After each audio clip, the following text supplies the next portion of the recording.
Hello, everyone, and welcome to another edition of Turned Out a Punk Classics, a show where we take old episodes of Turned Out a Punk that have been lost from the internet and return them to their previous glory by sticking them back on the feed. You can find this podcast on YouTube, TikTok, Instagram, Facebook, and all other forms of social media. Well, that's pretty much it. At Turned Out a Punk. You can find me on Twitter or Instagram at Left for Damian. I play in a band. More information can be found at fuckedup.cc. Now sit back, relax, and enjoy another TOAP Classic. All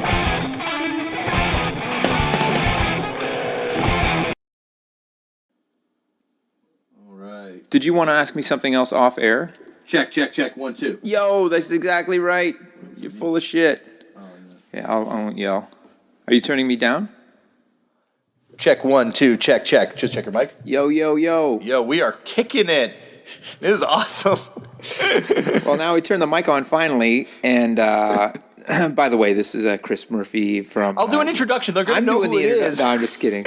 But we've already talked for an hour, so I don't know what else there's to say. I feel like Stephen McDonald, but I'm not going to do any retread. I'm not going to cover any material we've already covered. No. This will all be fresh. This will all be fresh. Yeah, the podcast that we did before was just stuff that I don't think would be necessarily important to Turned Out a Punk's audience. You know? I don't know. I don't know who that is, and who knows? Millions of people. Who knows what people like? I certainly am not the person to ask. Okay. Well, I am here with Chris Murphy. Yeah. Member of Sloan. Yep. I guess can't be front person of Sloan. I appreciate you doing that. I love it when people do. You're like, hey, lead singer of Sloan. Yeah. I'm like, no, I'm not. Not really. Am I? Yeah. But, feeling a little self-conscious about being on Turned Out a Punk, but I think that maybe part of what you're getting at is, finding people who aren't necessarily known for being punk, but people who were influenced by it and still listen to it. In your case, definitely, because we can talk about that. Because I know for a fact that you bought hardcore CDs. How I found out that you were still into punk was that you bought some hardcore CD at Soundscape. And Soundscapes way back when, and my girlfriend was working at Soundscapes. No, you bought the American Hardcore book at Soundscapes? Oh, okay. And my girlfriend at the time was working there, and she's like, Chris Murphy bought the American Hardcore book. I'm just like getting cred every which way here. You are definitely. But the thing is, I really only, I was into hardcore, I don't know how you want to structure this. Let's start it. But I really only know about 10 to 15 records, and then you're like, the Necros, I'm like, I know who that is. Yeah, but I think that is because of where you got into punk. That's right. And your story about being into punk, and I don't want, you're still straight edge. You stayed straight edge way longer than I did. Yeah, but that was... No, but I'm saying, but that's... Not because I promised Ian Mackay I would do it. But he factored in. Yeah, you were straight edge. You called yourself straight edge. It was, I think, the same for a lot of people were just like...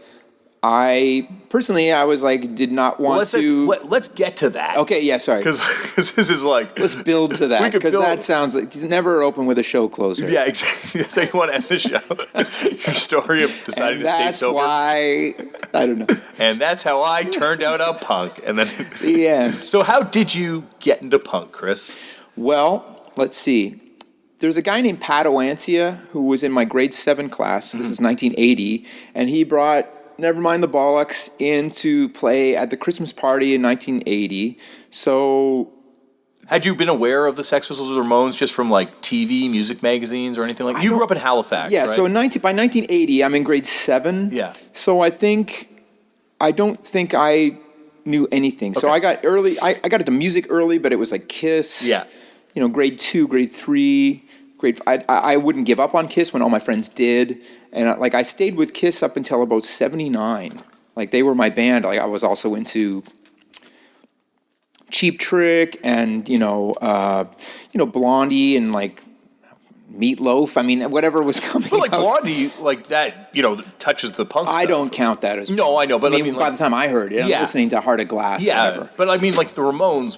Would they have been something that would have been played on? I guess. I don't think I heard the Ramones. I don't think I heard them at all until maybe 1983. Well, okay, wow, yeah. Okay. So I heard the Sex Pistols. He played Bodies. I don't know how well you know the record. So it's. I played in a band that has covered Bodies, my friend. Well, it was quite offensive. It's quite an offensive song. And the teacher pulled it off, but I was like, wow, what's going on there? And Pat Owancia had an older brother named David Owancia who worked at CKDU, which is the college station at Dartmouth in Halifax in Dalhousie University. But at the time, I don't think I think it was just within the school until about 1985. Okay. So like, it didn't affect me as a young kid. Yeah. But David Owancia, I think he may have had CBC jobs, but anyway, he was right into punk and knew what was going on. And Pat was my age, but Pat was trouble. And I heard a rumor that he pushed his dad down the stairs. So I was like, I don't know if I can hang out with this guy. But he was into punk. So, and to put it in rock history, I was also hearing this right as John Lennon got shot. Yeah. So it was like December 1980.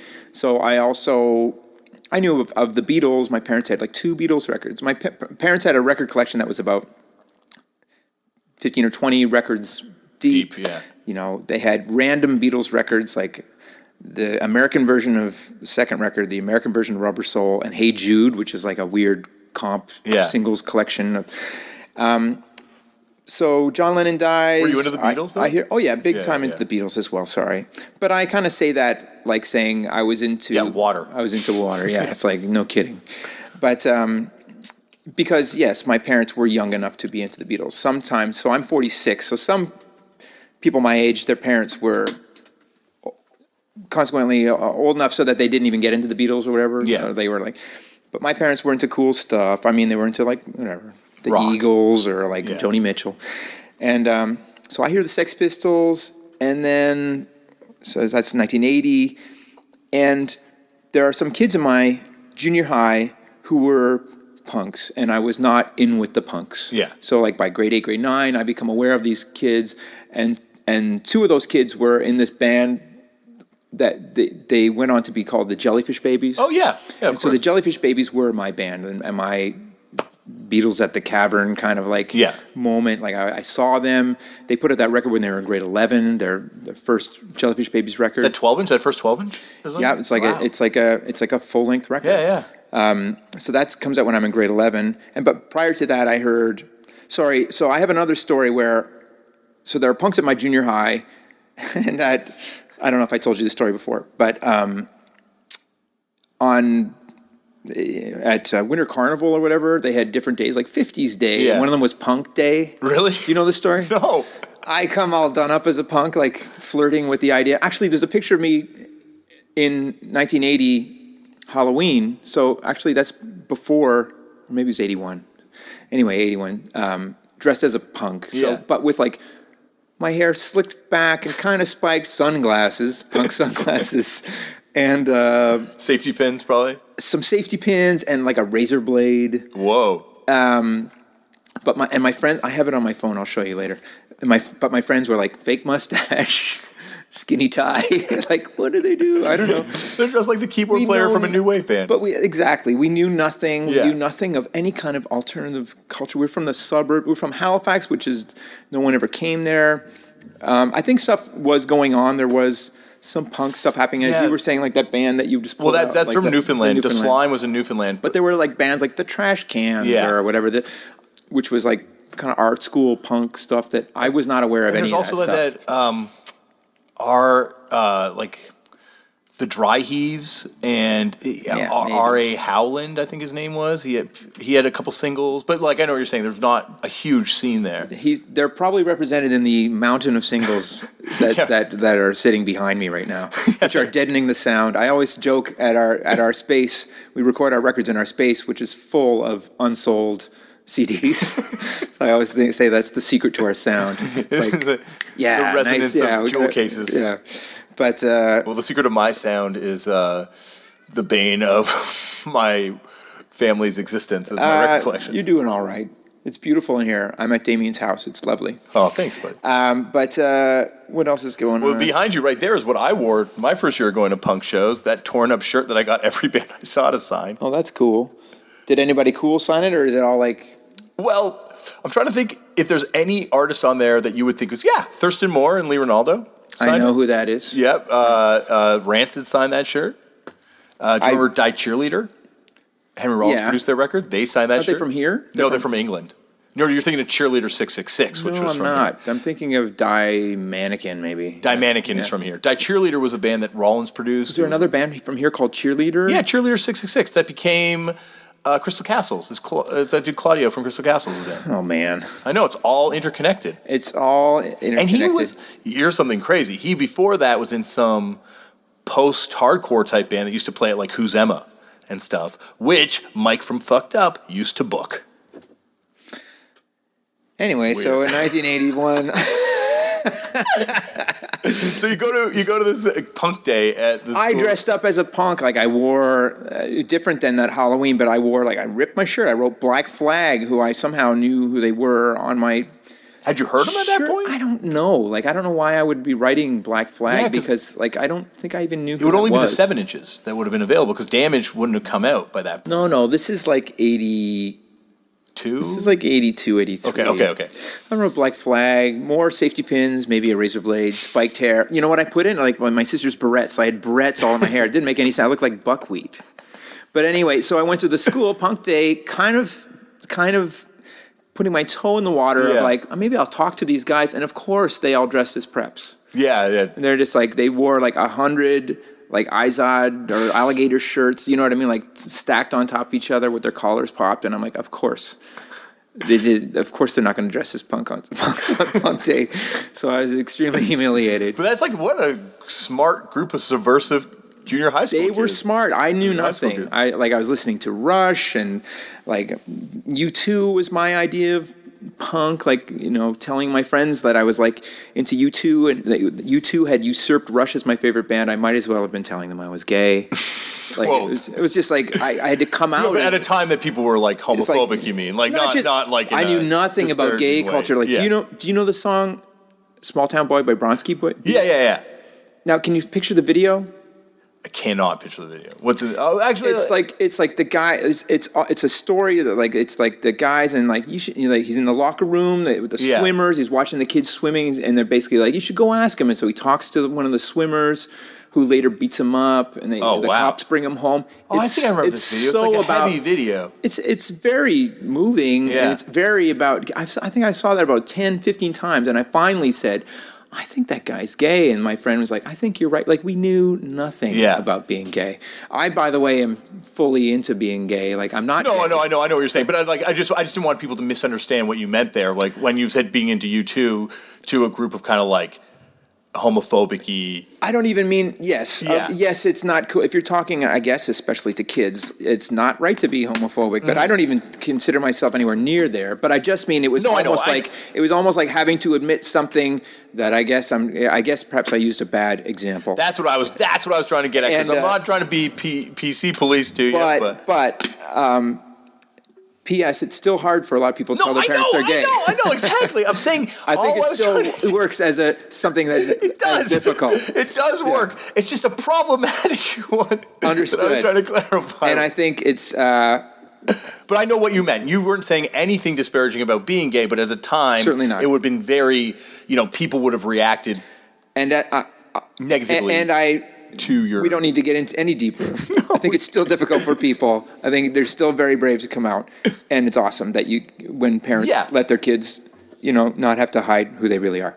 Anyway, I had to tell my friends that I wasn't into Rush anymore, and basically I wouldn't say homophobic, but definitely unaware of anything to do with gay culture. Yeah. And probably anything that wasn't Rush was considered gay at that time by some of these people. Yeah, or just like Duran Duran, all that stuff. Like I was heavily into Duran Duran and stuff like that. But so you were like right into all that new wave, kind of new rock stuff. Sure, yeah. I had a friend who sort of outside of my regular friends who sort of turned me on to, again, not. When you say to be turned on to U2, sounds ridiculous. Yeah, but so at the ubiquitous.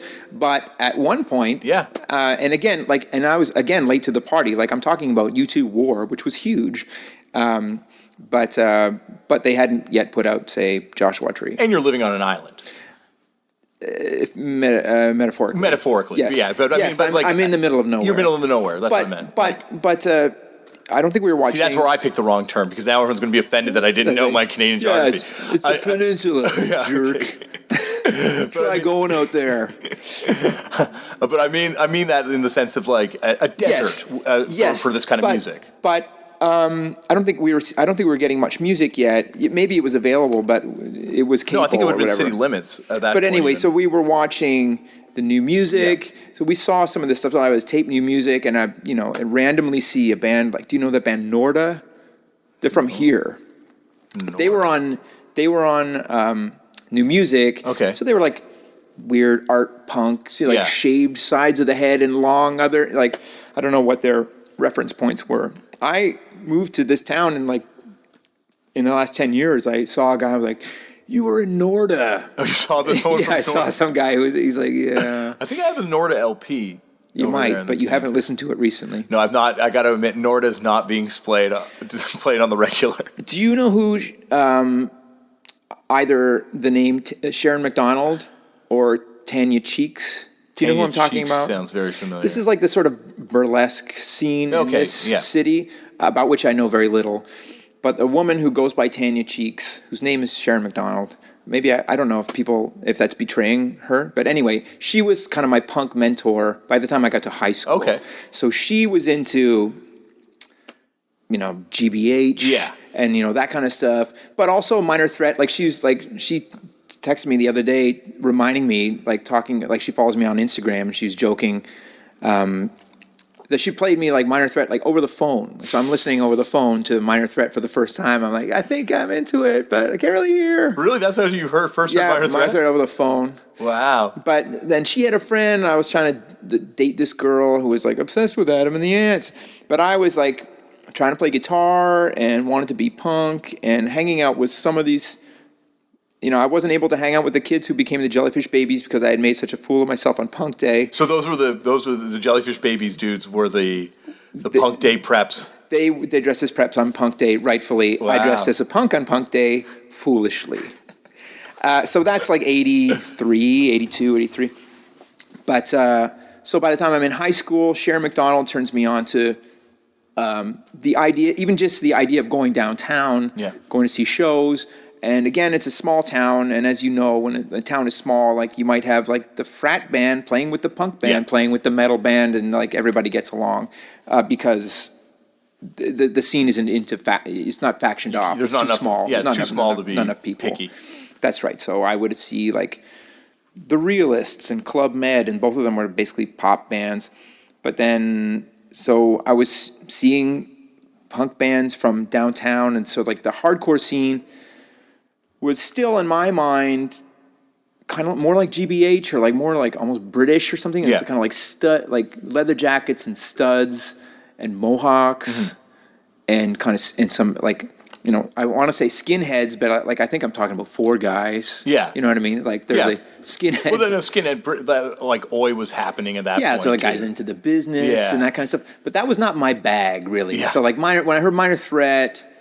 And so, sorry, so what I tried not to talk to you about before the mics turned on, so I met another guy, this kid in high school who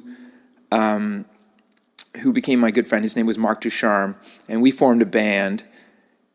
So I don't know if I'm skipping stuff. I guess I am. So like Jellyfish Babies put out a record, a full-length record, blew my that was the first time that you'd seen. I guess I couldn't believe that someone there was no precedent for putting out a record. Yeah, like no one had put out a record.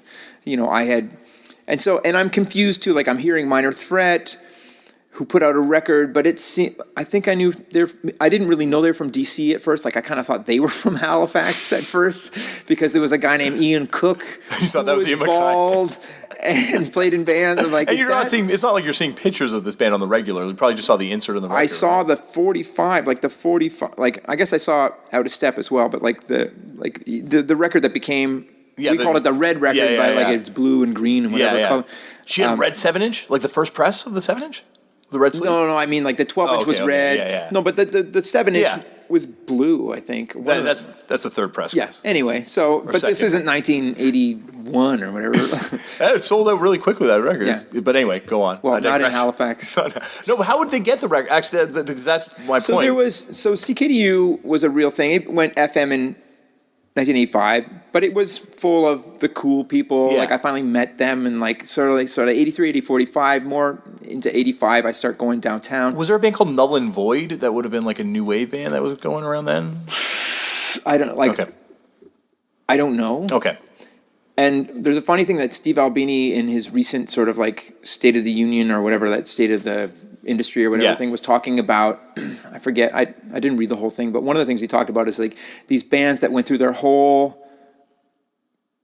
life, their whole career, and then not a note is recorded. Yeah. He was talking about how, for better or for worse, now at least you can record. Yeah. Like even bands it's documented. It's documented. A lot of that stuff, as you know, I guess, like just didn't get documented. Like the whole bands happened. Like they were great. They never did anything. Yeah. So like there's a band from Halifax called Urban Attack, featuring Ewan MacDonald, who went on to he moved to Montreal and joined Fair Warning.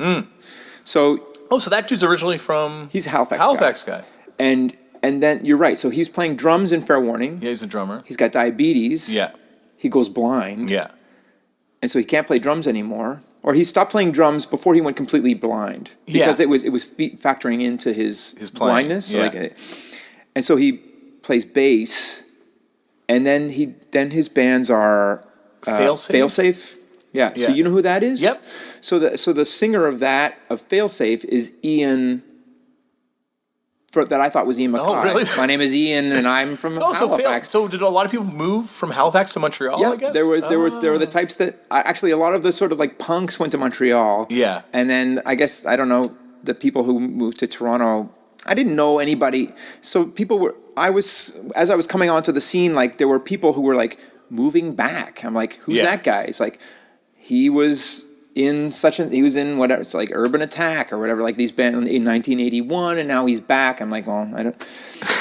They just seem old to me. Yeah, the generation before. Like I would talk to people, like I'd be like, how old are you? Like talk to people at a show, like I'm 28. I'm like, what are you doing here? like such a jerk. Like, so, like, have you heard of the name Roland Blinn? No, Roland. He's got a 7-inch. Yeah, I've got the 7-inch. Roland. That's who I was trying to think of when I said R.A. Howland. Oh, okay, Roland Blinn. Roland Blinn and the Fisherman. And he's also on that Out of the Fog and Comp, which I'm still looking for. And he played in the Dry Heaves. I think he was in that band. Not the Dry Heaves from Windsor that Nardwuar covers. God forbid, no. Dry Heaves with a different spelling from Halifax. Well, Roland. Okay, so Jellyfish Baby's record comes out on Plot Records. I also should say Plot Records and Filmworks, which I love that they included in case you're going to get into film. But anyway, they only released one thing, the Jellyfish Babies record. Actually, I think they also released. Does this exist? Have you heard of this? A group called the Waffen SS.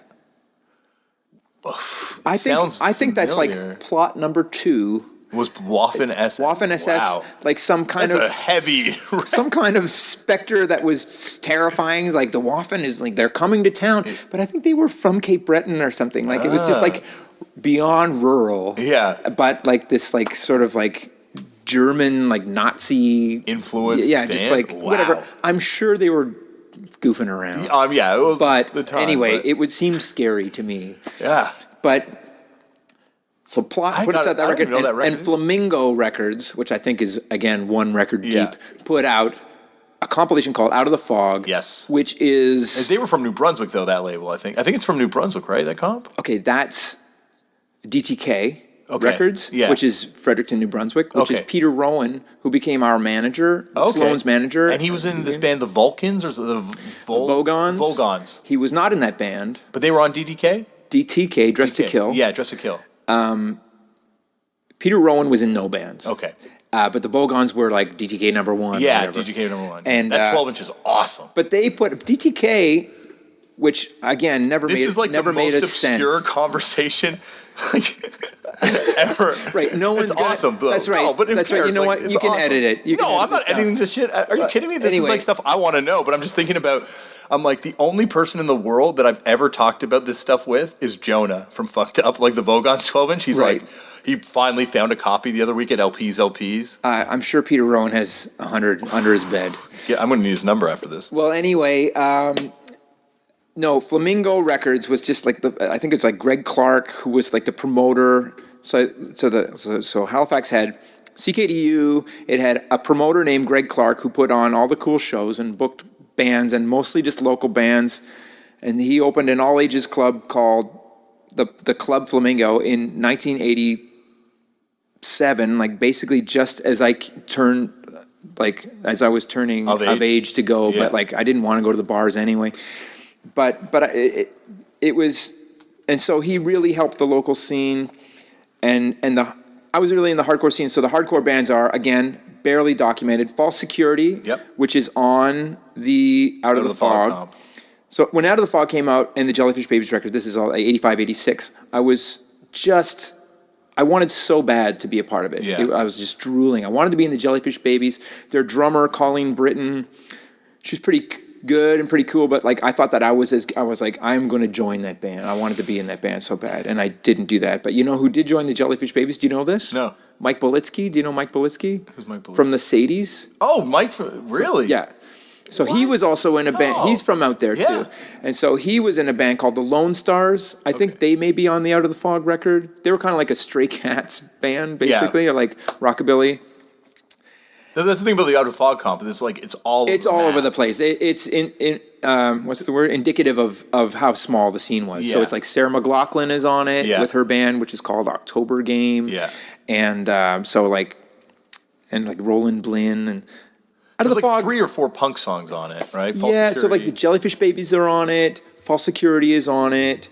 But the bands that I thought were in the hardcore scene were not really on it. So again, False Security was more British studs, GBH type. Like I don't know what the other bands like that are, but like like Exploited, punk. Exploited, that kind of stuff. Like but like Mohican punk. Even like that's probably really offensive, actually. I like saying that. Like. Also, like Generation X or like Billy Idol. And Billy Idol came. Postcard punk. What is it? Postcard punk. Maybe, yeah. That's what they used to call it in England because these were like because you could buy the postcards with the punks on it, and it was like with the perfectly dyed mohawk. I meant to start the whole thing with how do you define punk? Like, do you do that? Like, no, well, because I think it's such a self-identified. You're talking kind of about term. Music, though. I'm talking about punk music because it's rooted in that, but it's like, like I think that would be my criteria. Like, you had to listen to like what was defined as punk music at some point and then go from there. I think that's my criteria for the show. But I think it's so much more than just But obviously music. It goes on to affect you in every way of your life. That's right. Okay, let me just quickly say I know I'm doing a Halifax history, which is but it's awesome because like this is a really, like you said, like in the Steve Albini thing, this is an undocumented scene, you know, and I think that's the important part. Like that's what I think is awesome about punk rock is like how this undocumented scene, because that's Sam Sutherland's book. Yeah, like he doesn't really even get into it. Well, because that's the thing is, and like he apologizes. And he can't. Right? Like I don't blame. Like Sam's book's amazing. Perfect Youth is an incredible book. Yeah, but there's just so much. Like so much of it depends on oral history. You know, and if it wasn't for, these bands are important because they lead to Sloan and they lead to this entire, and you can diminish it as much as you want. But they lead to like the East Coast explosion happening, which affects all of Canadian music, which in turn affects music. It's like ripple effects. Sure. So anyway, so back to the Halifax. Anyway, I'm just going to say, there was a band called System Overload, and they were great. Did they have a demo? Probably. Because my friend Tom made me a CDR a couple years ago with all these crazy System demos. Overload have some terrible sounding recordings. Okay. So that's possible. Okay. And like Moral Support and I don't know. Like Tough Justice was from New Brunswick? What are they called? Tough Justice? Oh no, they were from Halifax. I don't know who that is. But the band was from New Brunswick that would come to Halifax from time to time is Neighborhood Watch. Neighborhood Watch. Well, I've got the demo right up here too. Right. So like they would come and Burnt Offerings and like Mark Godet, who's from Eric Strip and Elevator. Like he was in. I think he was either in Burnt Offerings. I think. So I met him at the Veith House in 1985 or something like that. Have you ever interviewed him? No. Interview that guy. Yeah. He is Nardwuar-esque in his knowledge. Yeah. Was he in the Purple Night? Purple Night. Yeah. Yeah. And Purple Night. They were like, they go back to like 72. Yeah, 70. Yeah. Like I have their first recordings are from '72. That band's like a really untalked about kind of band. They're a two-piece, and they're brothers, right? They're the two brothers. They're not brothers. Oh, they're not. Okay. And they recently celebrated their 40th anniversary with I think some shows or a show. It makes every other band just feel so, like it just seems so petty. You're celebrating your 10-year or your 5-year anniversary, and then here's a band celebrating 40 Yeah, but years. it might be their 8th show. Yeah, 2 7-inches, though. Anyway, I don't know what I'm saying. I'm burning out I'm spinning my wheels here. But yes, a very undocumented kind of scene. I could name like 50 bands unnecessarily, none of whom were recorded. But I was there to see them, and I was moved by them. And like the Jellyfish Babies were documented. They went on to make several records. So the Jellyfish Babies did their trajectory affected mine in that I wanted to not do what they did, which was move to Toronto and die on the rocks of Queen Street. Yeah. So Mike Bolitsky joined Jellyfish Babies, and then they moved on, and they became more kind of like hippie, folky punk. I wasn't really that into it. I was still pretty like into hardcore. Mm-hmm. One of the bands, Dog Food, actually is a band that were on Out of the Fog, I think. Okay. And they were one of the things that blew my mind about them is like I went to see them, and one of the guys was wearing deck shoes, and I was like, "What's going on? Like aren't we punk here? Like, aren't there? Where's the checklist of things you can't do?" And he had deck shoes, and I was just like, "I don't get it." But guess what? You can do whatever you want. Yeah, and everyone in my band wears deck shoes now, except for me. But I still think it's not punk. I still think it's not punk. Different time. But they had gaff tape on them. They were kind of But anyway, so they're on that recording. What was I going to say about them? And then there was another band called Carmel Wolves might be on that, and that had Ian Cook, who went on to be in Failsafe. And then he was in another band. Do you ever hear of the band called Bliss? They're Montreal. Bliss. Yeah. I looked them up online, and I couldn't really find anything about them. They had a record, I think, called Off the Pig. Okay. Wow. So get that one. Pretty heavy sounding. Yeah. They're not fooling around. Well, there's another band from Montreal around like '88 called Capitalist Annihilation. Alienation. Sorry. I saw them. You saw them? I saw them in 1986. What? A girl singer, little girl. Yeah. That band is like, are you familiar? You're probably not. No. The genre called power violence. No. Okay, it's like turn me on. It's like a West Coast genre. It's imagine like grind. If grind music was more rooted, even though grind music is rooted in hardcore, but even though grind music is going to require another explanation from me, but anyway, go ahead. Well, like imagine I'm picturing something. Imagine like a more punk death metal grind, like just like blast beats, like super fast, and they were like proto this thing of California bands. It all started in California, like with these bands like No Comment and Crossed Out and Neanderthal. But they were a huge influence. Capitalist Alienation is like a massive influence on Crossed Out, apparently. Okay, I have a couple more random things. Another record that came out that we had that featured bands that actually came to Halifax was called Permit of Air Raid. Yep, Montreal, from like 1984, and that was like Asexuals. Yeah. And who would actually come to town? So who would have come? There weren't a lot of bands that would come. So it'd be the Asexuals would come. Yep. And later the Doughboys. Yep.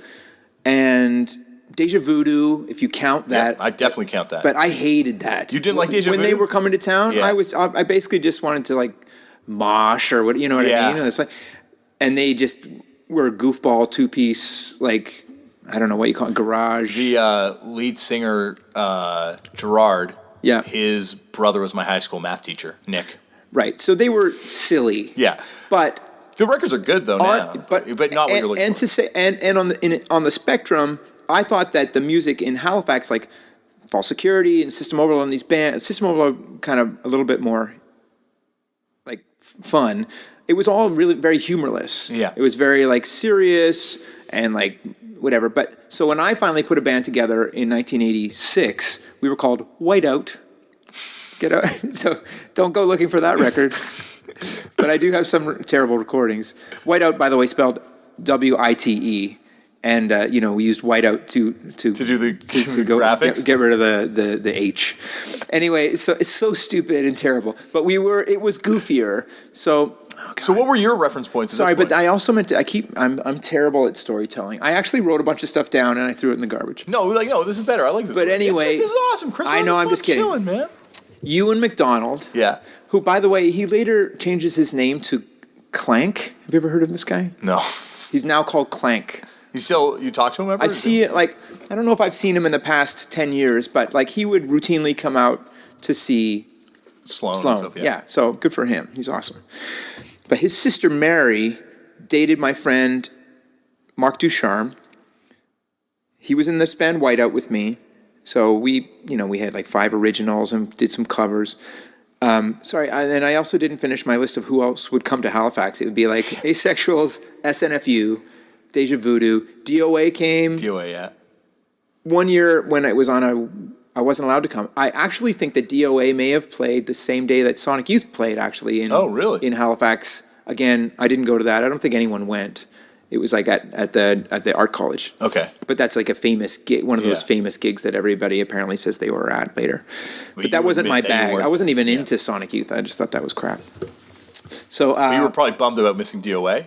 I was bummed about missing DOA, but I didn't even know that much about them. Okay, but anyway, so I want to go to Mary McDonald's brother was Ewan McDonald, who had been in Urban Attack, another sort of undocumented band, pre-Out of the Fog, hardcore band. He goes to Montreal and does all this stuff.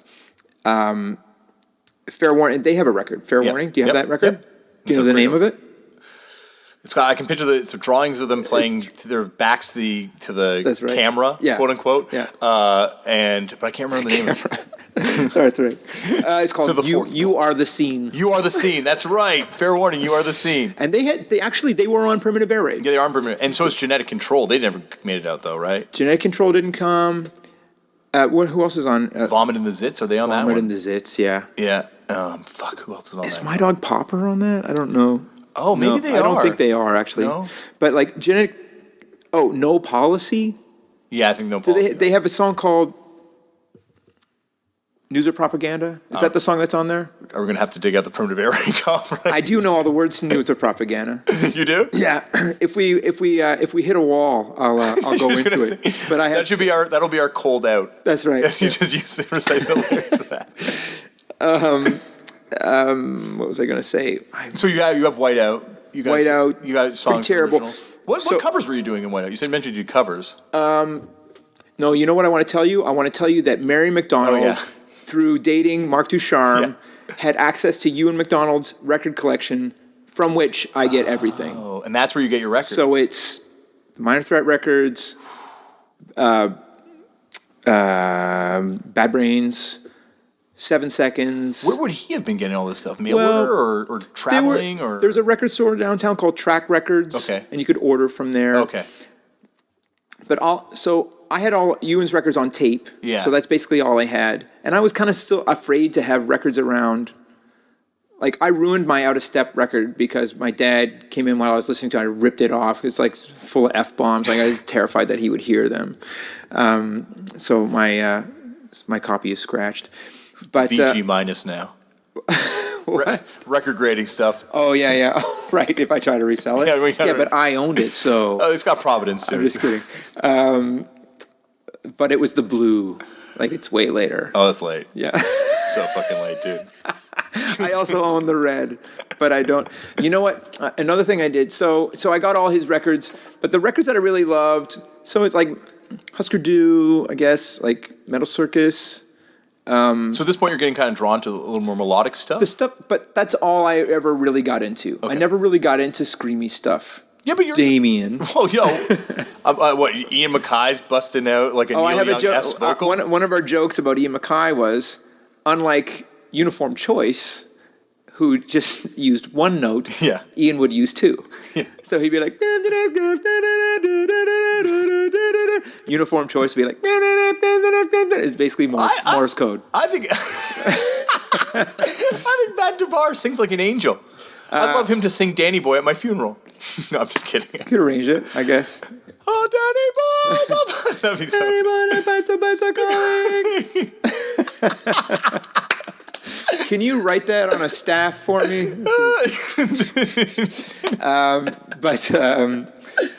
So I got But it's weird you would have gotten the Uniform Choice I inherited LP. everything from Ewan, from Ewan McDonald.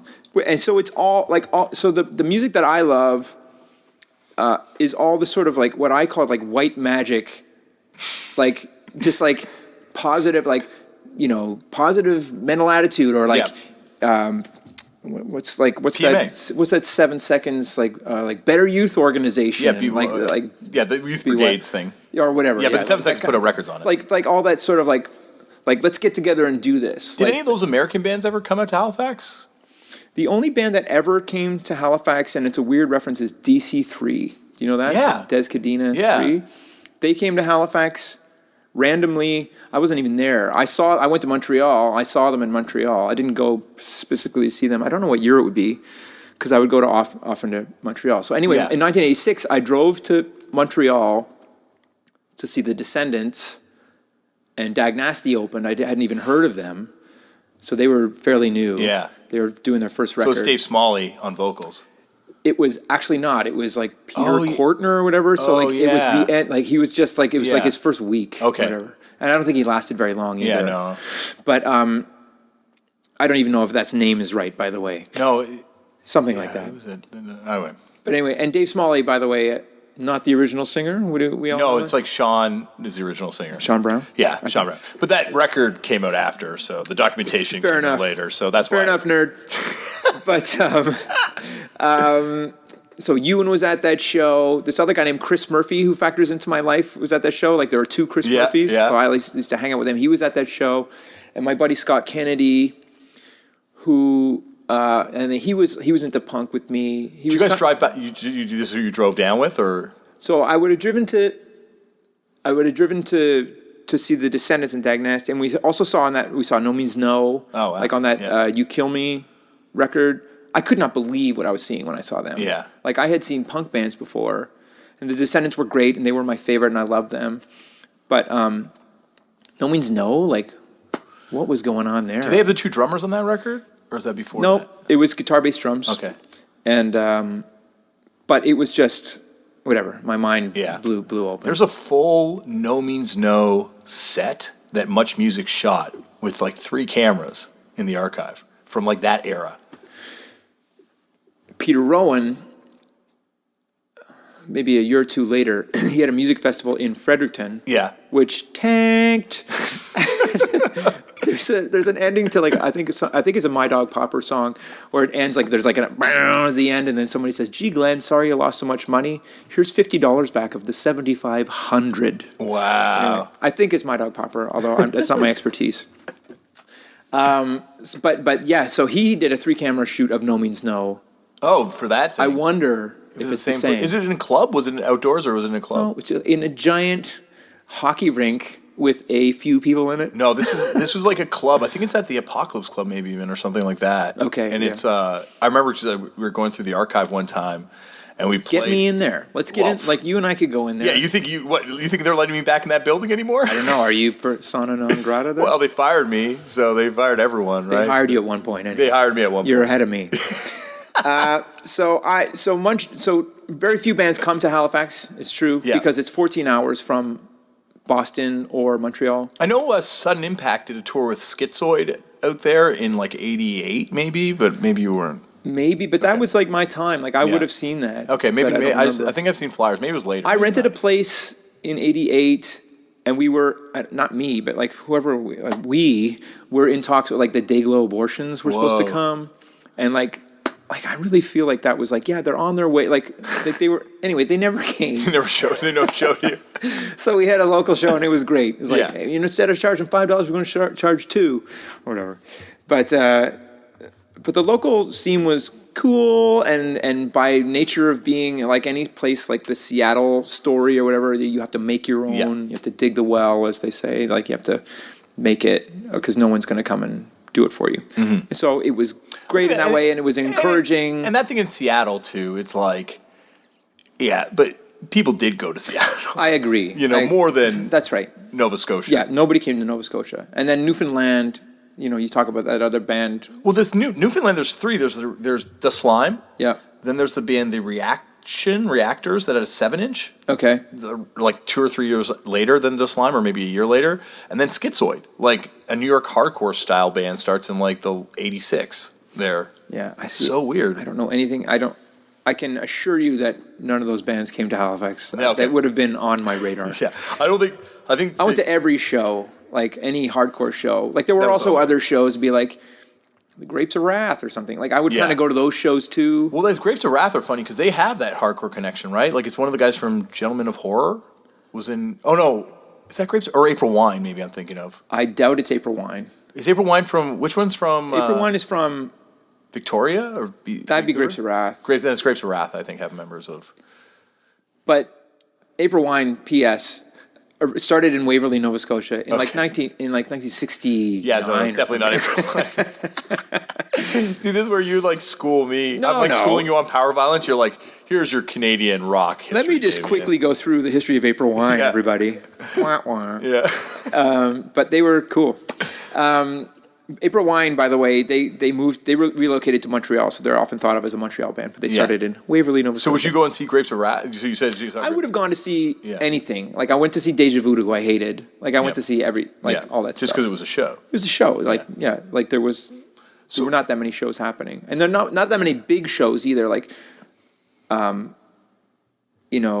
Metallica came in 1987 or 8. Did you go to that? I did go to that, but that wasn't my bag either. Yeah. But, and like Alice Cooper, I wasn't really into that. And like Motorhead opened for Alice Cooper, so that's... Yeah. They came, like some acts like that, or like Billy Idol came in 83, and Platinum Blonde opened, and like depending on who you talk to, like Platinum Blonde was punk. Well, that like first 7-inch is amazing. Well, the first EP... Yeah, the first 7-inch EP. The first single. I don't know the 7-inch. They have a single. What's the single? It's 2 songs. I've got a bootleg of it because the original is like $500, right. $800, but it's like I would say top 10 Toronto punk records. It's like just super snotty, British influenced. Platinum Blonde went on to look extremely ridiculous and not a respected band or whatever. Like, but their first record, like the EP, which I don't know the 7-inch, but the EP that came out before the first full length, like even though they're like wearing red leather pants and stuff, it's glam punk, and it's like goofy, like I loved it. Yeah. Like I was into hardcore, but I was also like they came, like I saw them play, and they did open for Billy Idol, so they were getting big by like 83. Were you New York Dolls? Were you into them at all, or not? I wasn't into the Dolls. I heard the Ramones at Sam the Record Man again in about 1983 or something, and the guy who was playing it, like the guy who was responsible for putting it on the turntable was like this guy named Tim Brennan, who was in the Lone Stars with Mike Belitsky, and those guys.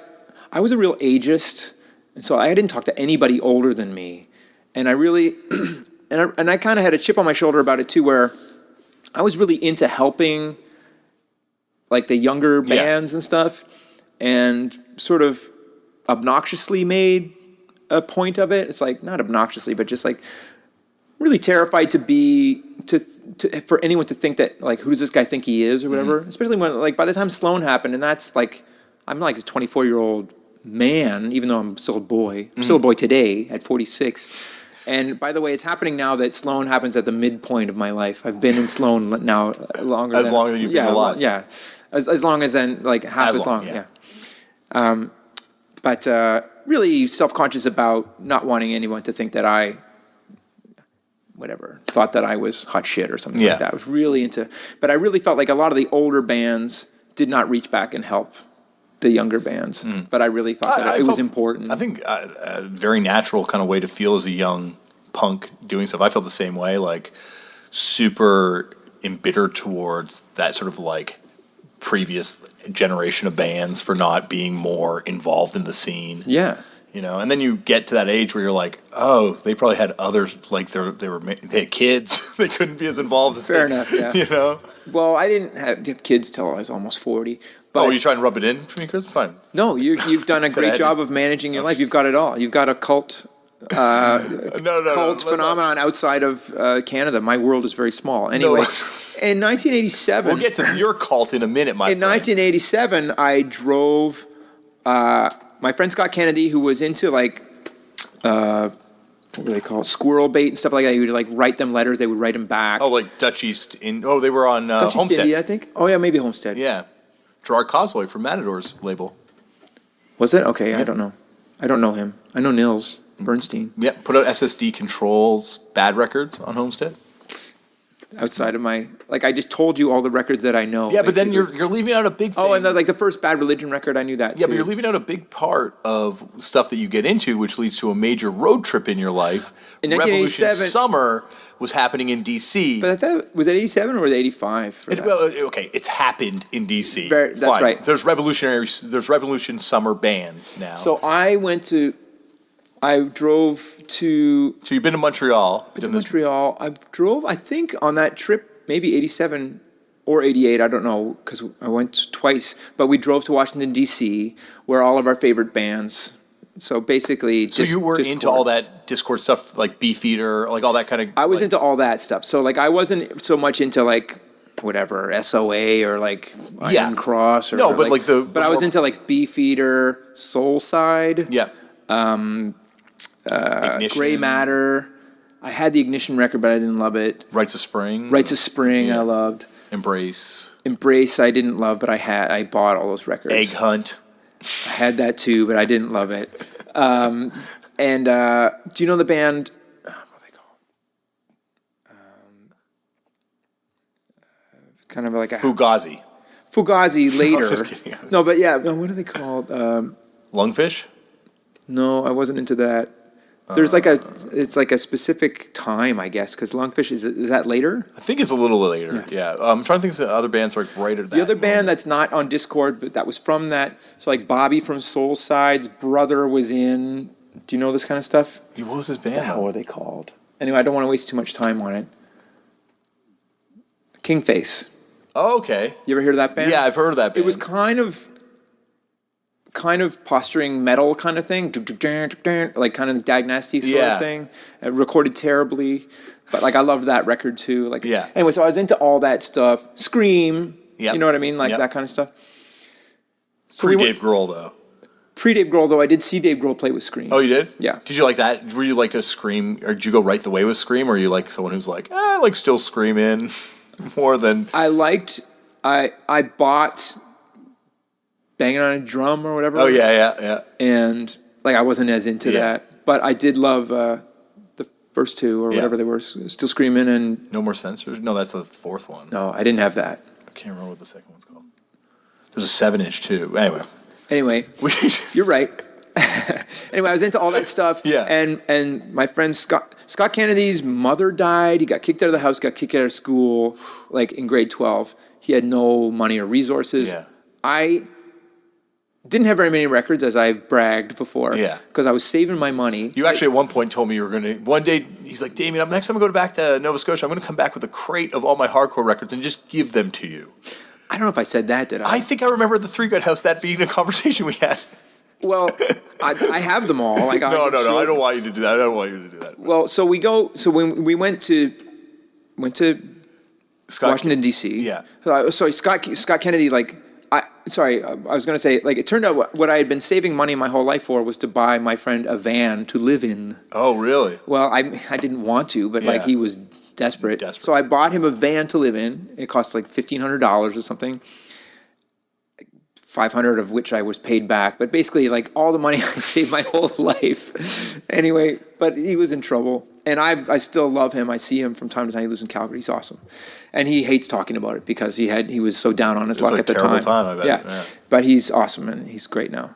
But so about this van, but with the van, we went and we drove to we went to Yesterday and Today Records. Yeah. Which was talked about on the liner notes of Discord Records or whatever. Yeah. We went there, so we talked to Skip Groff. Yeah. Who like recorded the first Minor Threat stuff. And I Guy, I don't know how to say his last name. Picciolotto or whatever. He was working there. Like, so we go there, we buying records, and they say, but don't go to we're like, we're going to Ian's house. Basically, we're off to see the wizard. Yeah. It's like, we're going to Ian's house. And they were like, don't go to... I'm surprised they told us the right place to go. I'm sure that a bunch of people came looking for poor Ian. I think from what I've heard, I've never done this, but I hear like still people will show up and he's still cool. He's amazing. He blew it, like, it changed my life. Yeah. So they told us, don't go to the place that's listed on the back of the records. Go to this. That's his mom's place or whatever. Or his parents' place. Go to this other place. It's in Arlington, Virginia, because DC is so small. It's all just right around there. And we go there. We knock on the door. We're just like a bunch of goofs, and he's like, "Come on in." And we went sort of under the guise of buying records. Like, we're here to cut out the middleman. The records are too expensive in the store. We have $4. We're going to buy a Scream record. Or whatever. So the poor guy, he was awesome to us. Yeah. Changed my life. Yeah. Here's where we practice. Here's the piano I wrote everything on. We're like, here's the... And he was even saying, you guys need to stay. You want a place to stay? Which we're all dying to do, you know. But we did, like, no thanks, we're cool.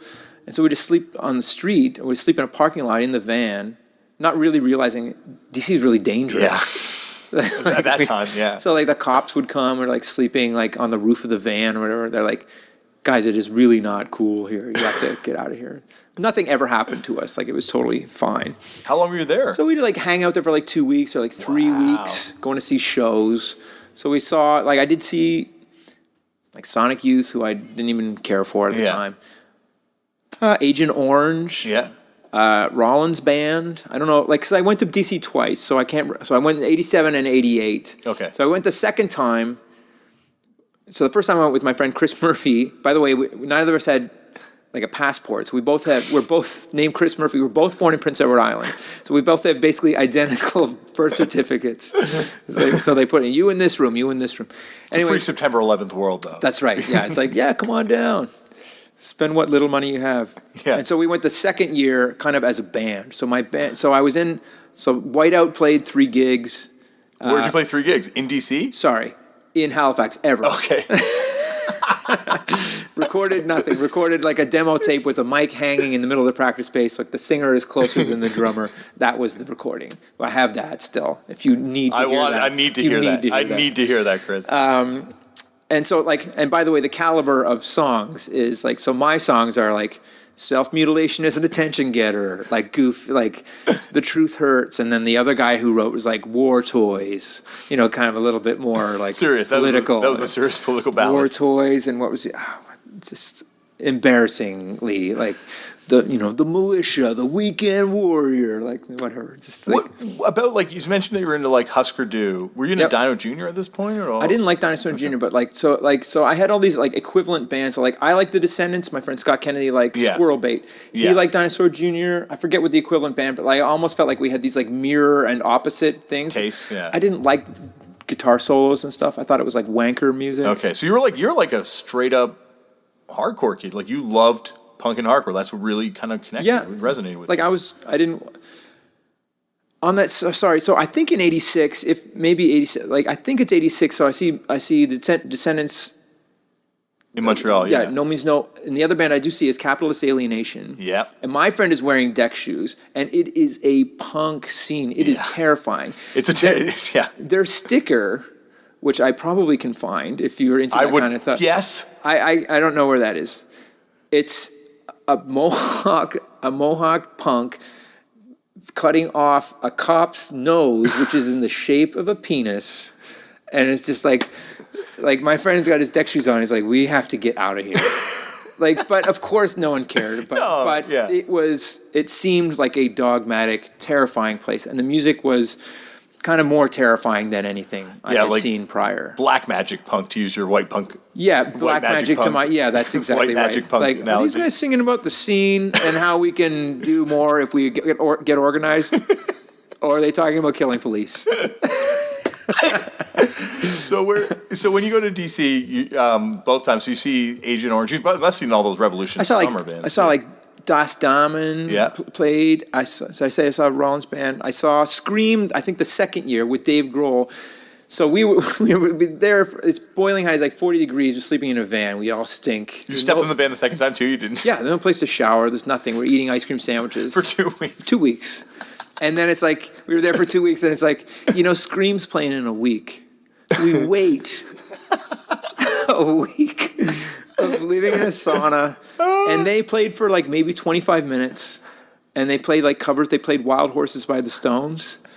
Like I was in tears. I was like, this is the worst. This is the worst. I was so mad. What else did I see? I saw Fugazi. So Fugazi, I think, started playing shows in like September '87 or something. Yeah. So I thought I saw Fugazi's like third or fourth show, but it couldn't have been. So it must have been. So I couldn't have seen them in '87. So it must have been '88 in the summer. They just played some benefit. But after seeing them, so that I guess everyone knows that you're not a giant Fugazi fan. But it definitely changed my perspective. Yeah. So I was starting to go from, I was already into like the Minutemen and stuff like that, which was like not as straightforward, not as like Black Flag. And No Means No. I guess you mentioned you were also blown away by. Yeah. Earlier. So I was into like, having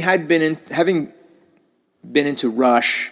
And so, like, I think that No Means No is kind of like Rush. Yeah, I can what are we see at, that. 2 hours? No. We're actually only at an hour.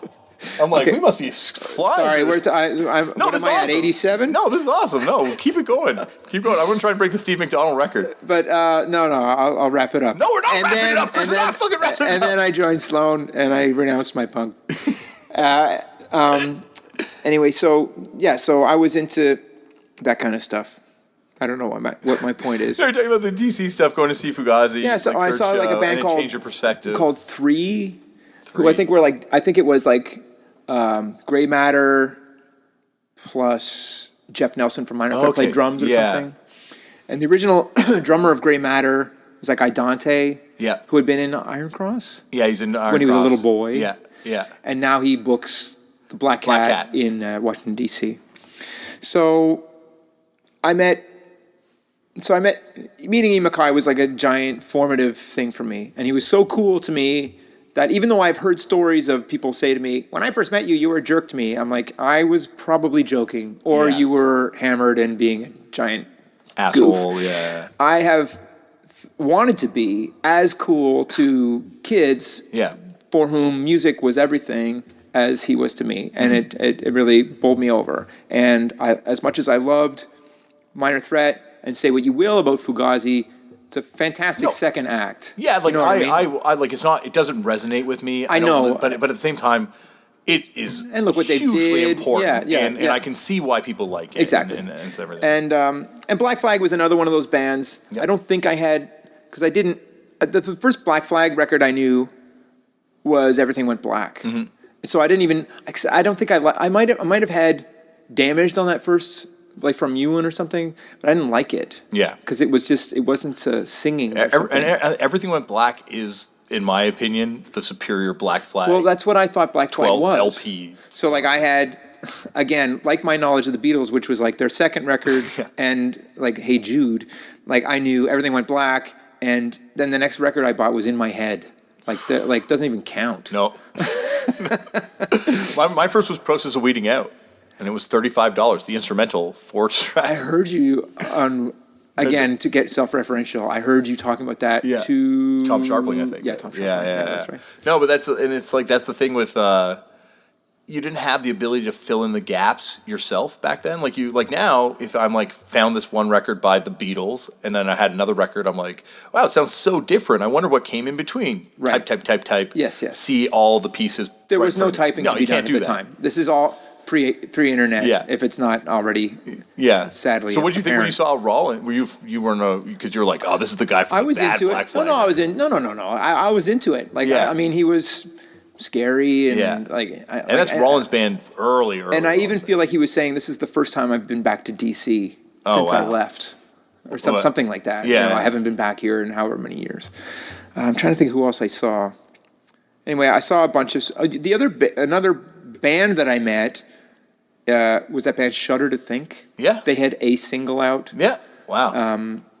Great band. Called It Was Arson or something. Mm-hmm. I didn't follow them like into the future. Like there was a guy named Stuart. I remember like I still have in a book like Stuart's phone number. Like, Like they were, sorry, so I was down, I think that was 88. So I was down with my band, which was no longer Whiteout. I was in a band with the other Chris Murphy and two other guys. God, it's so long to tell you all that stuff. Colleen Britton, who had been in the Jellyfish Babies, was in my band. We played one show called Aware. Okay. Not to be confused with the Connecticut Aware demo tape that I have there. That's right. Which I think is where everyone immediately jumps when I say that. Finally found what I was looking for. Here's the Neighborhood Watch demo. Is it like a cop? Is there like a cop in the picture? No. This is the Neighborhood Watch. Oh, War Toy. That's so funny. Like that was that was one of the bands. One of the songs that I had with Whiteout. Maybe this is like actually a secret Whiteout tape. No, it's not. But yeah, here's the cop thing you were looking for. Yeah, that's right. Neighborhood Watch. This is like the worst part of the podcast I think I've ever done, where I'm now showing you a demo tape on the podcast. Show me some other stuff. Anyway, sorry. So you had this band Aware. And you guys are down. Aware played one show. And was Aware were you like a Revolution summer influenced band? In '86, Chris and I had seen early Dag Nasty, like before anybody had heard that first record. Mm-hmm. And so that was where we were. Touchstone. So we were like Dag Nasty, and then all that sort of Discord stuff like Beefeater and as I say, even like King Face Band. Mm-hmm. So Aware plays one show with Colleen, then she's gone, and so I played drums. I had been a guitar player, and we're called Spent. Okay. Is there another Spent? I'm sure there was another Spent. Anyway, we played a couple shows too, and I have some recordings of that too. Would you have demos for sale? Whiteout, I guess, did, because you told me you had a logo for it, but we didn't have any. We didn't sell anything. Oh, you're not even manufacturing. No. And neither did Spent or Aware. Aware's only show is on tape. I wouldn't buy it. It's pretty unlistenable. But I think we played with No Means No. Anyway, in Halifax? Yeah. Wow, okay. It was like 87. But what's my point? I don't have a point. I'm just so you're down in DC again. I mean, down in Aware. DC. Oh yeah, with the band. So with the Spent band, like with our guitars, just in case a show broke out. Just can we get on the bill? We were there for 3 weeks in a van. Anyway, we're going down. What are the guitars for? Kind of at the border. Like, do you have your papers? Kind of thing. It's like, I don't think we're going to be playing any shows. Anyway, we didn't. But you know who? But we met driving down. In another van, and we played tag with these guys, was, I'm embarrassed that I'm going blank on their name. It's Paul Newman's band. Paul Newman, who was later in the Doughboys. No Mind. No Mind, that's right. So No Mind was going down to actually play shows. And we're like, hey, license plate, you guys doing the standard, are you punk from Canada? Are you going to play shows? We did this all like yelling out the window. And they did a whole thing where they like, follow us. So we followed them for a while, but no one had a phone. Like we lost them. Like we followed them into like Passaic, New Jersey. Like basically they're like like cars on fire and stuff. It's like, where? Like, are they just shitting us? Are they trying to get us to get killed? Anyway, so we lost them. And I went on to Paul Newman, who was in that band. And then he was, do you know his band prior to No Mind? He was in a band called APB, Andy, Paul, and Buzz. I've got the APB demo. Oh my God. Or tape somewhere. Unstumpable. Yeah. No, but I like, and to be honest with you, I think it's just an empty case and there's no tape in it. Right. Well, that's, I think, the way it was meant to be heard. Okay. Did you know No Mind? Were you? Because they had a record, but I don't know if it was out by that point. I don't remember if I did. 88 or 9. Because even the Doughboys were happening then too, right? Yeah, Doughboys were like 87. Yeah, is 87 they make the? Yeah, I think so. I think 87. But I met John Kastner. The Asexuals played at Nova Scotia College of Art and Design in 80. I saw them in 85. It must have been like 86 maybe. And my big joke with them. So they're playing. There's no stage. They're just on the floor. So I got up on the stage. I was, by the way, never really accepted in the punk community downtown. There were like real punks downtown in Halifax. I was from the suburbs. And so when I played with Whiteout, I was kind of dressing purposefully, sweater, like sneakers, like not boots, not studs, like, and like no spiked hair, like just like, and even my bass, like I was like I don't know if you can picture like a BC Rich bass or something, like just an ugly, like heavy metal bass. Yeah. Like ironic bass. Like, by the way, punk was happening at the same time as, for me, as like David Letterman was coming on TV. Like all this stuff to me could be boiled down to like understanding what irony is. Because like even like the Dead Kennedys, like they're like, trust your mechanic or something like that. It's like this irony 101. It's like, who don't we trust? Mechanics. I'm going to say trust that. Like, it's just like this. And I was getting a huge charge out of it. And so I like, even though I'm still moved by all those records, even though I think the Dead Kennedys didn't have a lot of great songs, but they had a couple of fantastic songs. Yeah. But it's not like a 3 LP band where you're like, let's throw on another Dead Kennedys record. There was a phenomenon for a lot of Halifax bands too. Like their sense of irony was this sort of like everybody would have at least one like sort of like cowboy song. Okay. Like, yeah. Like dong dong dong. Yeah, exactly. Yeah, like yeah. But I hated that. Yeah. I hated that. I hate that shit too. I hated it. But still, that was still a trope when I was doing my first bands of like having your knowledge. And I remember my band. It'd be a song about rednecks or whatever. You're in Trouble had a song like with a don't kind of beat to it. You're just like a redneck. Yeah. I'm a band. Oh, what do you know this song? Oh, woe is me. I'm just a poor drunken asshole. Oh, woe is me. Too drunk to. Yeah. It's one of those like Montreal, like Primitive Air Raid or something. Type bands. Okay. Yeah. Awful. But I mean, whatever. I would have been at the show. Yeah. So I was thinking about Kastner, Jughead from the Asexuals. So I'm up jumping off the drums, like I'm basically impersonating him, like on stage. Yeah, on stage with him, and he may have hated it or whatever, but he incorporated me into the thing. Like he like wrapped the microphone cord around my legs, and one of the kids in the audience who would have been a real punk, like who is this fucking suburban, like knocked me over really hard. But Kastner was like we were singing together until I knew I had the record. Or whatever.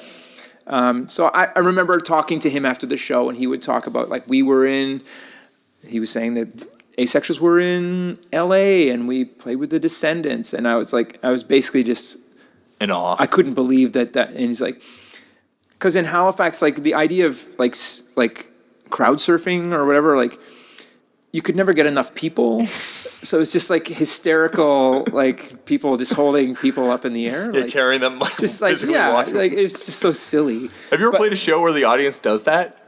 Yes. Oh, you mean a Sloan show? Yeah. Or a Whiteout show? Yeah. No, well, like because I've done in like Fucked Up, I've had that where you're playing a show and it's underattended, and then that one person does a crowd surf, and then those people carry them around. It's like, just so you know, for the band on stage. It's really embarrassing when that happens. Oh, yeah, for sure. Please just don't do that. Right, you jump off the stage to be caught and you just land right on the floor. Yeah, like it's for us on stage, it's really rough to see. Well, I would extend that to even just like overdoing it with the clapping, like, woo! It's like, I get it. There's nobody here. There's no one here. I can hear you loud and clear. Let's just we're going to get through the set as best we can. Do you know another band that would come that was from New Brunswick was Guilt Parade? Yeah. They were on Fringe. They had an LP on Fringe Diabolic Force, I think. Brian Taylor from Rotate This is record label, I believe. The imprint that he ran, Diabolic Force. Okay, maybe. Okay. Well, I know the guy Jeff Beardall. Okay. Who was in Guilt Parade. So they're playing in '86.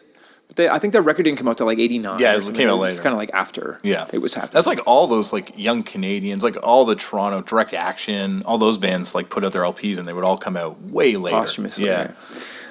Jeff Beardall went on to do that band called the Satanatras. Yep. With Dallas. Yep. Good. Yeah. And Dallas might have been in Guilt Parade for a second. Maybe. I think. Yeah, I mean, if you think he might have been, that makes sense. I think he might have told me that. He's coming on the podcast. It will be addressed. Well, the other band that I liked from that time, which might not be on your or not be in your beloved bands, because it was like, not that you're slave to that which is PC, but they were very like the Angry Simones. Oh, I love the Angry Simones. I loved the Angry Simones. Yeah, and I think the Angry Simones are definitely. It was a lot about baiting the audience, and a type of behavior that now wouldn't really fly from a band. But maybe you're right. But I think that you're right. It's just like music critics who are kind of laughing at the phenomenon. Yeah, but also I think they love the music. But I think they recognize that they're just saying the most extreme thing you possibly can to freak people out, not feeling that way. So they have a song on their Back from Samoa record. They have a song called The Ballad of Jerry Curlin. I don't know if you know it intimately, but it's full of like just the most offensive things that can be said. Okay. So I wrote that out, trying to, like, listening to the record, wrote it out in my handwriting, and my parents found it and had this talk with me, like, what is your problem? Like, as if it, it didn't say, by the way, these are not my lyrics. It's like the crazy ramblings of a troubled teen. Anyway, I got into big trouble for that. Because it was like, oh, whatever.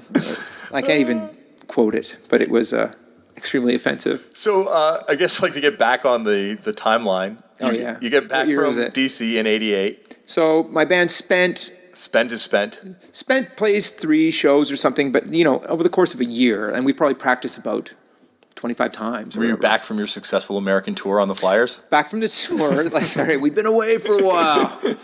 We took our guitars down to Washington, D.C. Just hanging out in D.C., getting the vibe. Showless tour. Home with No Mind. Was it a tour with No Mind? Brief tour with No Mind down the highway. We lost them. Whatever, it didn't work out. Till New Jersey, and then we went on to D.C. ourselves. One of the things that I thought was funny about driving to Montreal to see the Descendants in '86 was I was imagining that they would be playing a big place. Yeah. Like, I can't wait to see them. I'm driving 14 hours, which if you, like, so that's a lot of dedication. So there must be that many people that dedicated. So I wonder how big that place is going to be. Well, guess what? It was in like a phone booth. It was like, it was tiny.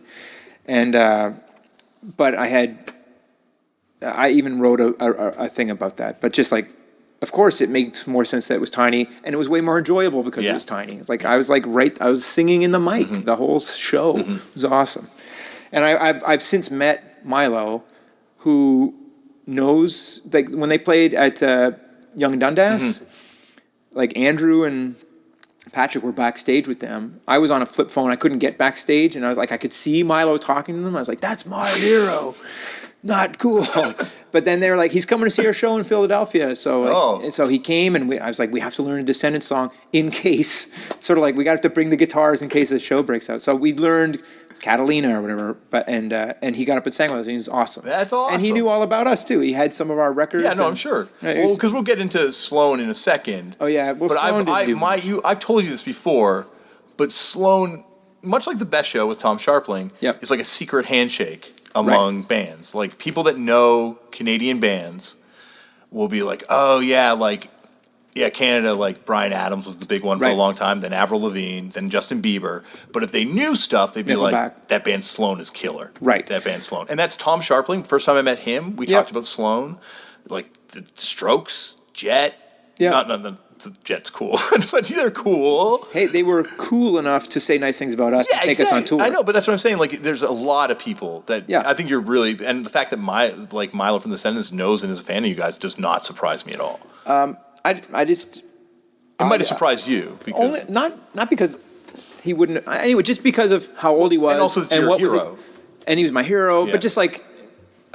is he still buying records? Like, really? Like, I'm sure there are bands out there that I would love, but I'm not out there buying records. I think he probably, well, now he's back in it, but he probably got out of it at a point where you weren't, jaded to the entire experience of music.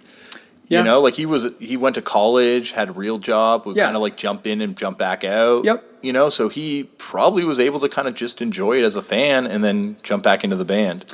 Yeah, I mean, whatever. I'm comparing him to myself just because, like, it's seemingly uncurious about music, not because it was better before, just because it like hit me at a time. Hit me at a time when I was like I was just voracious for like wanting to find out stuff about music. Yeah. And I guess I sort of like, I don't know where my punk story ends, but it sort of ends in 88, 89. The band I formed with Jay Ferguson, who's in Sloan.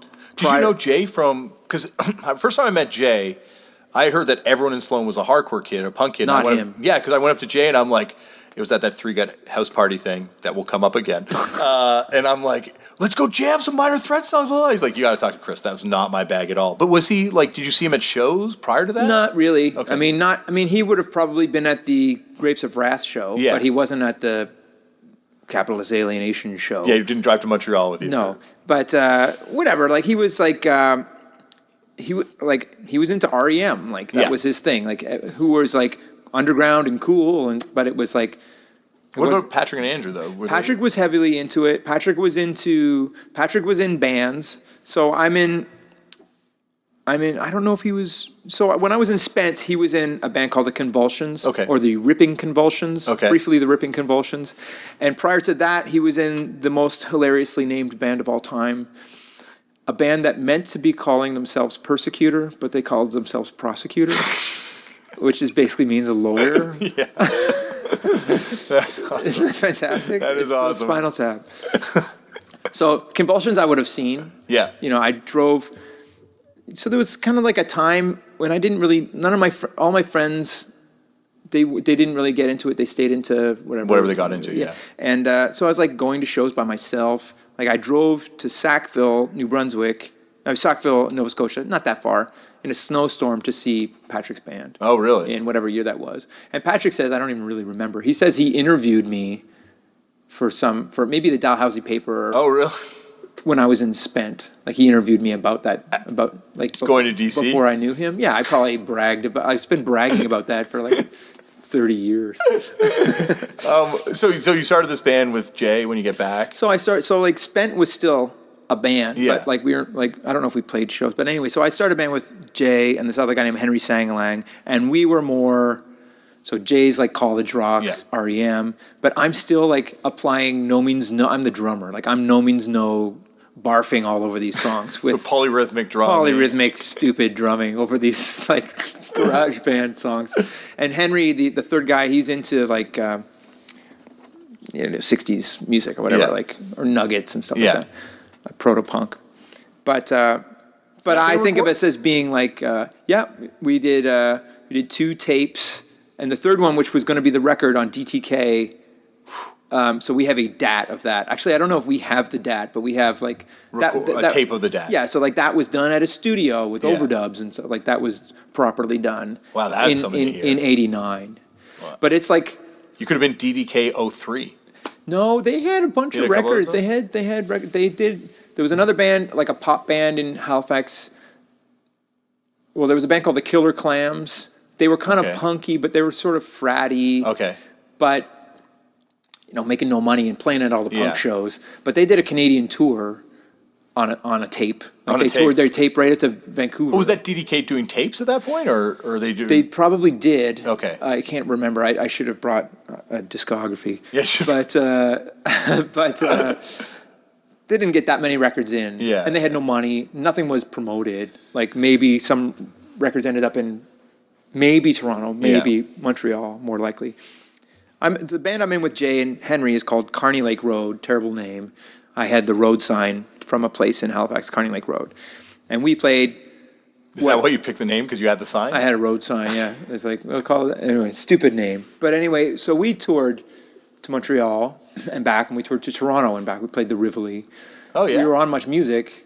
Really? Like, we got interviewed by Erica M. in 1989. Wow. We played the Rivoli. And that's when being on Much Music was, like, kind of a big deal for a band. Let's just say we came home changed. But the headliner on that tour was called the Straight Jackets. Yeah. Who you may have heard. They had a record on DTK. Yeah, on DTK. I've had that LP too. I should have remembered that. And they sort of pop band, but they were like real players. Like they had double bass drum and like into Black Sabbath and like stuff. Like they were beyond punk. They were like more metal. And so Killer Clams becomes another band called 100 Flowers. Again, sort of pop, but they put out 1 or 2 records on DTK. And Carney Lake Road was being groomed to be the next thing on DTK. And Peter Rowan had come from, he would come and stay in Halifax. He lived in Fredericton. He eventually moved to Halifax. But when he would come and he was like, Peter Rowan's at the show, like as if, Seymour Stein was at the show. Yeah. So we, spent the $1,200 and or $600, whatever, and made a record in Fredericton. Like, we drove to Fredericton to make a record where a guy had a studio. And but I chickened out at the last minute. I'm like, I don't want to be entangled in this. Like, this is just I just thought it was just small time stuff. Not that I was headed for the big time, but I just thought we're just going to get tangled into something with somebody who didn't really know how to promote anything. Yeah. Like, what's the best case scenario? Like, and the worst case scenario is that we lost $600 making it. Sorry, guys, I'm out. Yeah. So I don't know where I am in my story. So at that point, I kind of consider myself almost out of the punk scene. Like, but you're still in the music, right? You're still going. Well, I'm playing with Carney Lake Road. Yeah. And we're playing what could be. It's like, a lot of it becomes kind of like embarrassingly funky punky. The crappy way of describing it is like Chili Peppers, and the kind way of describing it is like Minutemen. The big boys from Minutemen is the polite way. Yeah, so like we thought of ourselves as being like the Minutemen, but I was still, as I say, like, polyrhythmic drumming over these like just like strummed chords. It didn't make any sense. But we got good. We the third tape we made was pretty good. Yeah. Like, I wouldn't be embarrassed to play it for you. Jay is really into it not being on the internet. He's really into that idea of never putting it out. Well, I'm like, let's do the Carney Lake Road complete discography, just for fun, just for our friends. And he's like, that stuff is mercifully not online. There was some stuff that was online, but I don't know if I'm sure eventually it will come online. I don't care. But I think it was good. Yeah. How old were we? We were 18. Yeah. 19. So we were still playing. We'd play shows with punk kids, but everything that we're still into Discord and all of that stuff, and having met Ian Mackay, having been influenced by Discord by the time.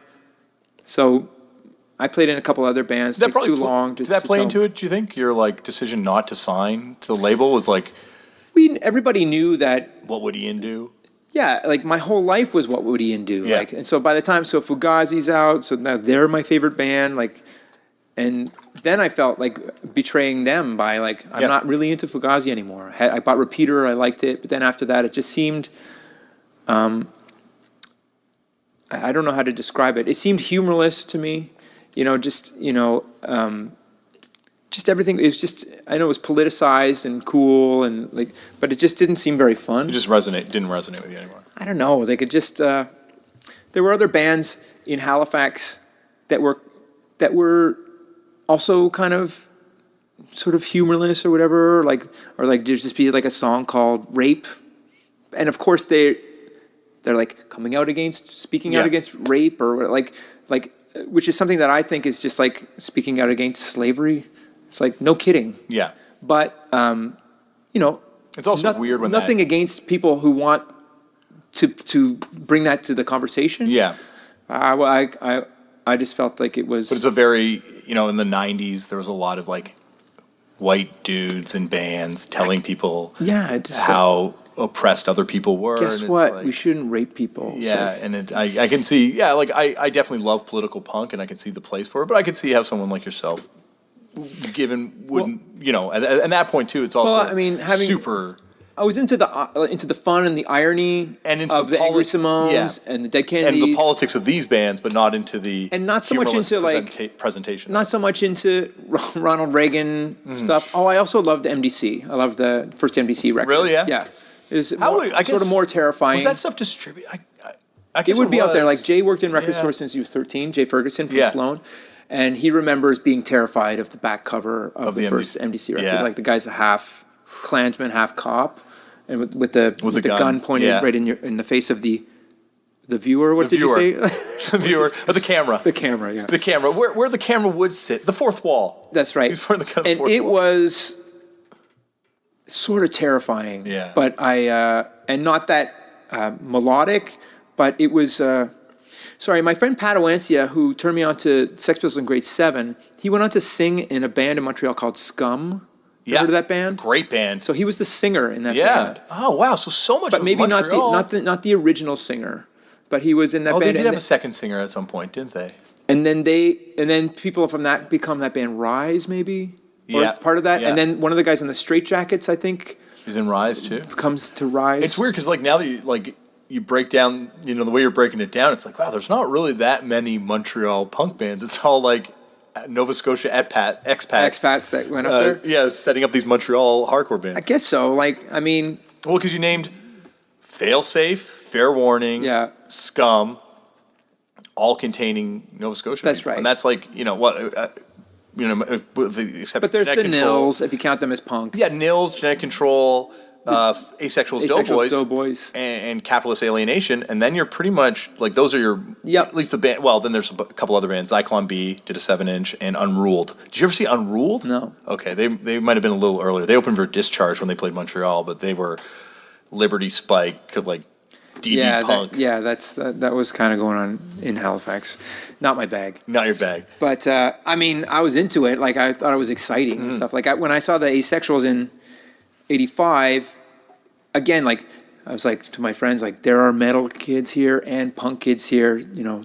Shit's gonna go down. Like there's gonna be a fight. Yeah. And, nothing. But nothing.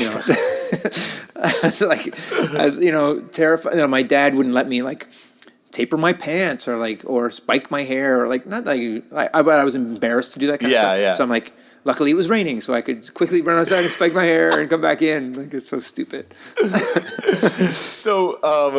So from there, but all of that, Ian, Discord, all that stuff informed. So Sloan starts, and what Sloan starts in 92, 91, and so it's Patrick from. He had another band in between too, like his Carney Lake Road, which is kind of like a poppy punk band. They were called Happy Co. Again, No Records. Not to be confused with No Records, which was a record label from Halifax, mostly cassettes. Cassette label. But when we started our Murder Records little imprint label, like we wanted, like Discord was completely our model. It's like which is like touch and go, I guess, but I knew less about. Just like 50-50 splits, being as fair as possible, utopian business. None of us are going to make any money. And is the first Murder Records the first Sloan tape? Yeah, so it's like 01. Peppermint or whatever it's called. Yeah. Murder 01. 01, which, Peppermint. We didn't have designs on doing a label per se. We just we need to make up a label. I hated the label name. Murder Records sounds so stupid. I think it was Andrew's idea, but whatever. I don't mean to throw him under the bus now. Yeah, but I think my idea for making it more to my taste was to make it a Murder of Crows. So the logo is a bunch of M's, which are crows. Oh, The collective term for crows is murder, like conspiracy of ravens, murder of crows. You are that was my. I never knew you were this literary. Is that literate? I guess so. I think it's a literary reference. I've read nothing. I didn't know that. I have my English degree. You do? But I read nothing. But I have terrible marks. But I do have my English degree. You can get through by reading none of that shit and get through that. I read nothing. And that's pre-Wikipedia. Imagine now how easy it is. I know. Well, but difficult in different ways. But anyway, what's my point? So Sloan starts. Do I need to talk about that? Well, I think that's well documented. Sloan, history stuff. But I do kind of want to touch on so Murder Records starts before obviously you had any tanglings with a major label. What was it like first dealing with major labels? As a person who had an aversion to dealing with even indie labels that were too big. But I didn't know anything about any label. The only labels I knew were Plot Records, which was Curfew Forrestal and Sean Murphy. They just put their money together and put out a record. Yeah. And Flamingo Records with Greg Clark, he put his money together, put out a compilation record. That was it. Yeah. All the other records that came from Discord and that kind of stuff, they already seemed, even though that they also had to dig the well and start from scratch, they seemed established. It's Out of Step sold 50,000 copies or whatever. It's and that's easy for them to say because they're already big. It's they had to start somewhere. Where's obviously the nearest pressing plant to you guys at that point? Oh my God! By the time we started pressing vinyl on Murder Records, we were doing it in Nashville. Oh, Nashville! Oh, you're United. Yeah. So Murder Records, the second release on Murder Records is an Eric Strip. Is the Eric Strip? Eric Strip, a group from Moncton, New Brunswick. With hardcore connections. And Purple Night connections. Yes, and Rick White's band prior had been called, do you know this stuff offhand? Oh, Underdogs? Underdogs, yeah. Yeah, that's right. And but they were, fully into like the hardcore scene in the 80s. So we did but... Were you guys already with Geffen at that point or no? No, but the truth is, so our little Peppermint EP, Sloan's first, and Murder Records' first record comes out in the summer of 92. Okay. But we had already talked to labels. Like we got, Nirvana broke in September 91. And we were starting to record our record, which we were doing on our own dime, and we were 3/4 away finished in December '91. But then major labels came looking for bands like ours. How did they know about you guys? Do you know who Cam Carpenter is? He's he was at Universal or MCA, and then Universal in Canada. He's like domestic A&R for what was at the time MCA. He liked us, but probably knew that the Canadian major label couldn't do anything to help you. So he passed our tape or whatever on to a guy who worked at Geffen, and he was an underling of this guy Tom Zutaut, who signed Guns N' Roses and who had signed Motley Crue to A&M or something. I met him, and I have a story that goes on to continue with him, but I don't know him very well. But anyway, so we got the major labels came calling early for us, so we knew just that in the order of things you're supposed to do, you're not supposed to put out a major label record for your first record. Yeah. We had seen this sort of play out with Husker Du or whatever, they went to a major label, or I guess the Replacements had done, there's so much, when I asked you before, do you talk about, the nature of punk? What is to be punk? Is it the music? Is it your attitude? But then, I think a big part of, for better or for worse, of the punk story, the hardcore story, the story which includes Black Flag and Minor Threat and all those bands, is that it was all under the it was a secret from certainly the major labels and the public at large, and the jocks, and you know what I mean. And so Nirvana certainly went through the growing pains of the secret was out. You know what I mean? And they felt awful about that, I'm sure, because how important is it that it's a secret? You know what I mean? I know that your own band, as you get popular, do you want to say to people, as opportunities come to you, do you want to say, look, the secrecy is not that important a part of it? Or can you remember the secrecy being absolutely important? You know what I mean? Yeah, absolutely. I think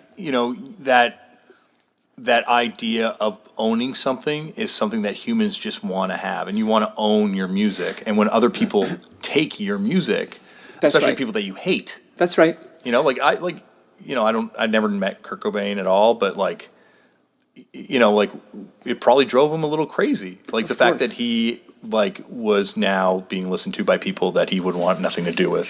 He just wanted Sebado to like him. Yeah, basically. Yeah, and we come from I'm the exact same age.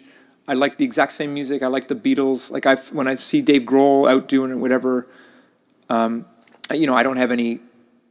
Anyway, I often think that's totally how I feel. Or even though my joke with Dave Grohl, as much as I like him, and and he's we went on tour with him. He said nice things about us.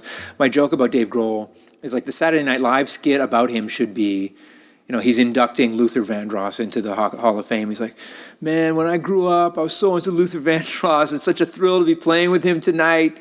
Just who isn't he a fan of? Yeah. Well, he's just a guy who loves music. I know. By it. But no, I know. We went on tour with him too. Yeah, well, my joke is, where do you draw the line? Yeah, no, I know what you're saying. Luther Vandross? I think that's a funny... when his first 7-inch came out? Yeah. Or whatever. Yeah, but anyway, the secrecy of punk. Yeah, Dave was a lot more suited to mainstream success than Kurt Cobain was. Yep.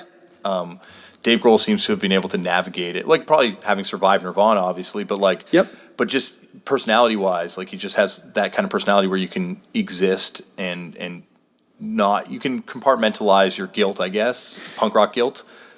But I'm definitely more like Dave Grohl than Kurt Cobain. Like, I don't think that Dave Grohl is really an artist the way Kurt Cobain was, but neither am I. Like, I'm just like a fan who has a chance to be. I describe myself as just a fan. Yeah, like Dave Grohl's a fan. Yeah, and Kurt Cobain was too, but he was more kind of an artist with something to say. Yeah, I don't know how much Dave Grohl has to say, except for that. Have a good time. Have a good time, but also like show gratitude. You know what I mean? Like that's a simple sentiment, but I think he's good at doing that. Like I think that he's thankful for what he has, and he's so big that he can't come out after the show and meet everybody like I do. But I bet he would. No, he you know what I mean? He is like a rare breed of musician where it just hasn't.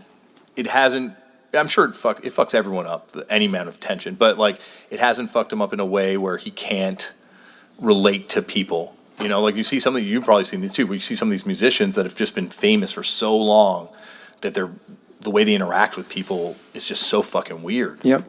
But yeah, like so. Well, actually, what was it like when Nirvana happened? Were you a fan of Nirvana when that for sure went down? Well, Jay, I don't know what I was into right when they were happening. You guys all met at the Public Enemy show, though, right? Sloan? Yeah. That's some good Nardwuar research. That's the legend. Well, we were all there, but we didn't. We just realized that we were all there. Okay. Like later. Okay, you guys never talked to each other. I would have known Jay, but I didn't know the other guys. Okay. But so years later, it's like, I went to see Public Enemy at Dartmouth. I was there too. No, remember how long remember they weren't in the country when the show started or whatever. Like took for like there was like a 4-hour. Wow. Like it's just like Modern World thing or like MCJ and Cool G or something like riffing for like hours. Let's go longer. It's like try it out. Someone is dead. Anyway, Halifax is like a big. Like, it's like Johannesburg. Like, all the black people live either in Preston or in the poor part of town. Like, I don't know how it is now because I don't really claim to. No, it's historically a very racially segregated city. Yeah, like, it was like, so, like, I was kind of scared there. I was scared at the Public Enemy show, especially, like, as it was like, guys, it's like hour 3. Like, somebody's going to get, like, this place is going to get trashed.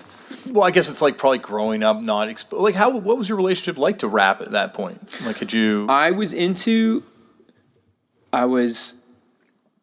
aware of rap since '79, since Sugar Hill Gang. So like, I didn't realize that people didn't know it.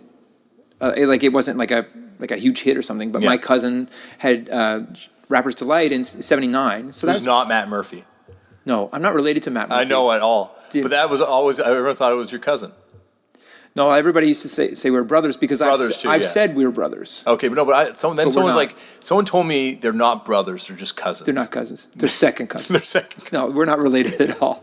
Matt Murphy is part of like, how deep do you want to go? I know we're already at hour 3, but. We're coming in hour 2. What time is it anyway? It's 1:13. God, I gotta get going soon. What, we got big plans? You got to do another podcast? You're going over to do Danko's podcast after this? I'm doing Danko's. I just wanted to work out the kinks here and do it properly. Exactly. My stories are going to flow way more narratively. But what's my point?